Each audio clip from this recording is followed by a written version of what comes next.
Hey friendos, what is up? Welcome back to the channel. It's your boy Matt and we are back with some more Marvel Future Fight. And finally, after 15 long months, we finally get a sneak peek for Crescent. Holy crap, about goddamn time. So yeah, let's give it a quick little watch here. Let's put it into full screen. And you get the T and then the 4 shooting stars, which is very nice. Actually, in terms of the actual sneak peek itself, looks amazing. Really nice renders, looks really smart. I'm happy with that. It looks really cool, like especially given all the PowerPoints we've had recently. So it says, yeah, give us the new looks and abilities. We know it's a tier 4. Apparently more people are unhappy than happy with this one. I'm not quite sure why, given that she's a paywall character anyway, but it is what it is, I guess.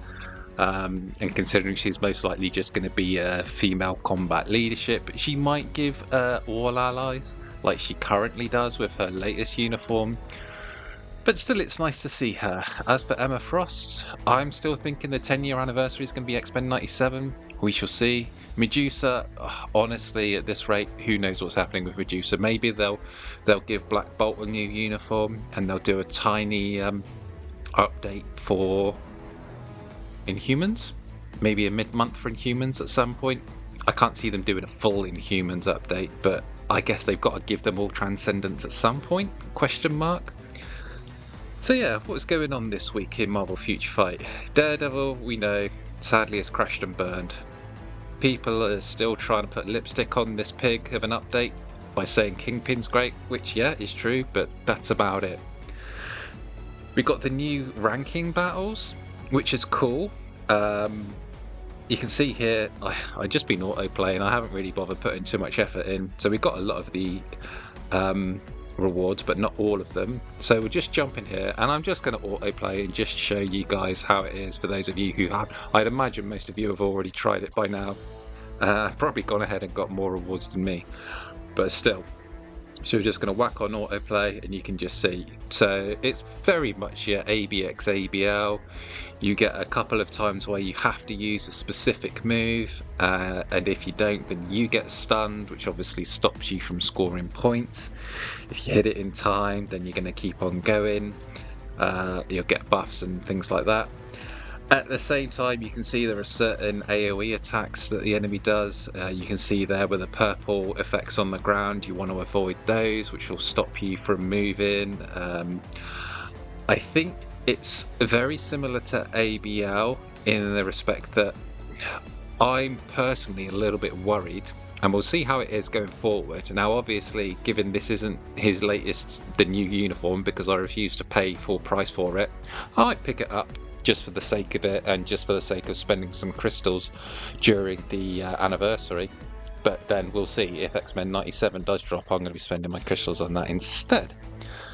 But it is going to be one of those question marks wherein, like ABL, ABX, do you have to press the right button at the exact right framing time in order to get it to work? Because I know, certainly for me, and I know other people who mention that when you have, like, say, skill 3 or skill 5 is supposed to be the one that, you know, debuffs Surtur or the Frost Giant or whoever it is you're fighting, sometimes it doesn't always work. Sometimes you'll be able to get it off twice in a rotation when it's like saying hit this skill to disrupt the Frost Giant or Frost Beast or whatever, and it doesn't work. You can see here, we managed to hit it every time. There's no sort of like countdown or anything like that when it says yes or no, you haven't hit it in time. So hopefully that won't be a part of it, because that really sucks when you're in ABL, you switch to a character who's got, like, you know, stun or paralysis or whatever the necessary skill is, and then it doesn't work. So hopefully it's just whatever skill it is, given whatever you know, uniform you have on the character. You can see here's the build. It doesn't show it fully. Let's go into the proper team page so you can have a look and see properly. But I've just got literally a sort of mini rage proc on mine. Stage 12, we've got a 4-star artifact, and yeah, we just got ignore dodge and then the mini rage proc. You can see he's maxed out on all of his stats, but we haven't exactly gone over the top. It's nice that the crystals are there, but you know, it's not worth chasing that growth score just for a character like Punisher, just to get an extra, spending 400 crystals just to get an extra 100 crystals because some whales can move around their brilliant CTPs. It's only for the top like 1% of people. Unfortunately, it's not like zombie survival where you have to put in a lot of time and a lot of effort. It's a nice extra little sort of addition, but it's nothing to sort of write home about. Like I say, you can chase the growth score if you really want. Like, I know Kingpin and Daredevil are going to be the next ones, so you could probably start, building those up now. But like I say, those top rewards are going to be taken by the whales anyway. So you're only chasing the difference between 20 to 40 crystals anyway. Probably not going to be massively worth it unless you want to build those characters because you're a fan. In which case, hey, go for it, knock yourselves out. So you can see here we currently have the event shop going on, we have the rank battles going on, we have the event quest going on, and that's about it for the moment. Like I say, it remains to be seen whether or not it's the same as ABX and ABL. We'll have to wait and see till like the next round comes in, if the skills are going to change or if it's just whatever skills are on that character, it's always going to be the second skill or the third skill. Who knows? So, what's new for me? Well, as you can see, we didn't tier 4 Kingpin, we didn't tier 4 Daredevil. Obviously, with the news of the Doomsday cast, there's a question over what we're going to get for the Thunderbolts update, because evidently they're going to be a big part of Doomsday, which really, Red Guardian, US Agent, they shouldn't be in an Avengers film. No offense to them, but they're C tier, come on. Sentry, on the other hand, I mean, obviously, him being one of the strongest characters just in Marvel in general, yeah, of course he should. And that makes me think, when Thunderbolts is coming out, it's after the anniversary, I honestly think we could see the first tier 5 with Sentry. I'm not even joking. He's a native tier 3, so it kind of would make sense. I know, like, traditionally they give new tier 3s, new tier 4s to the OG Avengers, Iron Man, Cap, etc. But I wouldn't be surprised if by the Thunderbolts movie we have tier 5s for him. Like I say, I know we possibly are getting something for the X-Men. I'm expecting X-Men 97 because they're obviously arriving for Doomsday as well. And they did say at the year-end live stream that they're going to be listening to the fan feedback, which we all know was the big fan feedback last year was for X-Men 97. So this just leaves me with not much to do really, so I decided I'm actually going to tier 4 a couple of characters, not because I need them for anything in particular other than the requirements for getting through and unlocking the next stage.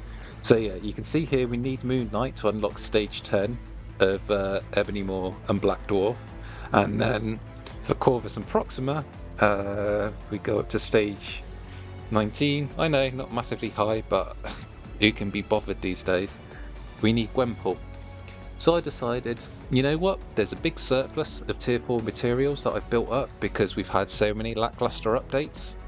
I might as well just go ahead.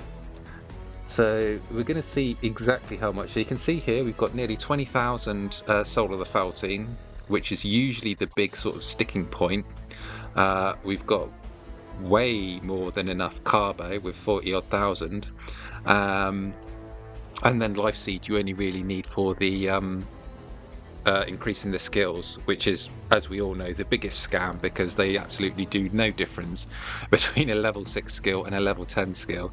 That's the biggest con in the tier 4 game, as it were. So we're going to do it and we're going to see how we get on. Our rolls are not being too kind to us, but like I say, we shall see when it all finishes what we are left with. So I'll be interested to know what you guys have been thinking of the updates of late. I know a lot has been talked about with the Daredevil update, a lot has been talked about with the Daredevil show as well, the state of Marvel, the state of the MCU, as well as the state of the game. Everything seems to be very much sort of interlinked, where we all went through the highs and the peaks of, Infinity War and Endgame, and now we're in that sort of deep valley, that deep trough of just dire kind of states. So I'll be interested to know if any of you are really excited for the anniversary, or is it the case of they're just going to give the whales a load of kind of deals? There's going to be a little something for everyone. We'll get a few like bonus things like a free premium character, and then it's going to be back to bad updates all the way through till Black Friday? Or are you confident that the game is actually going to pick up after Black Friday, after the anniversary, and it's going to have banger updates until Black Friday? That seems to usually be the case. So there we go. We've managed to get Gwen to tier 4. It didn't cost as much as I thought. I was honestly expecting that she was going to cost a couple of thousand more. So I'm quietly surprised. Now let's see if we can do Moon Knight and have enough left. I was hoping in an ideal world, yep, so we get that tier 4, so we might as well collect that whilst we do. Wow, 400,000 gold. That doesn't exactly cover a single skill, but it is what it is. We'll pick a striker later. Okay, so my hope was to be able to get both of them done and still have enough left over so that if we get a natural tier 3 becoming a tier 4, as we all suspect Mephisto is going to be next, if he comes along in the near future, we want to be ready for him. So we don't want to use all of our resources. Okay, we're not doing too bad actually so far on Moon Knight. Okay, let's stay in the low teens and the low 10s, thank you. Let's not go into the high 20s. Okay. The end results aren't looking too bad so far. Obviously, don't go jinxing it. Okay, so we're down to the last gear. And I think, given that it's going to be, well, we know it's 1500 to the actual advancement itself, but I think we've made out pretty well. I was expecting it to cost a lot more. Maybe I just got really lucky with gear rolls. I don't know what your guys' average is, but I think we did really well there. So let's go ahead, waste a bunch of gold. Luckily we have more than enough life seed. That, I think the life seed has never really been an issue. The two important ones are pretty much the Carbo and the Faltine. So we'll go ahead. Of course, the interesting thing now that I've used up 10 speed books and 10 combat books of the Vishanti is what are the next couple of updates going to be. Have I screwed myself for future content? I'm hoping not. And of course it'll be interesting to see how long it takes for me to get those books back, because as we all know, the droppage in GBR can be very unpredictable, shall we say. So there we go, we have 2 brand new tier 4s, neither of whom are exactly top of their game. I suppose you could say Gwenpool is a lot better than, and you can see we've still got a lot of materials left. So it goes to show either one, we're getting to the point of equilibrium in terms of what we're receiving and what we're outputting, or 2, we've just had a bunch of shit tier 4s this year. It's probably a combination of the two, I'm not gonna lie. It's probably a mixture of the two there. You can see how many, especially speed tier 4s. Holy crap, I wouldn't have had the books if I'd have been able to do any of the others, but none of them have been worth it. So yeah, we shall see when we do our GBR runs how long it's going to take us to get back to 10 books, and if we're going to need them before. I'm guessing that's what the team at MFF is hoping. But hey, that's it for now. Let me know what you guys think. Don't forget to like and subscribe. I'll catch you next time. We await your return, warrior.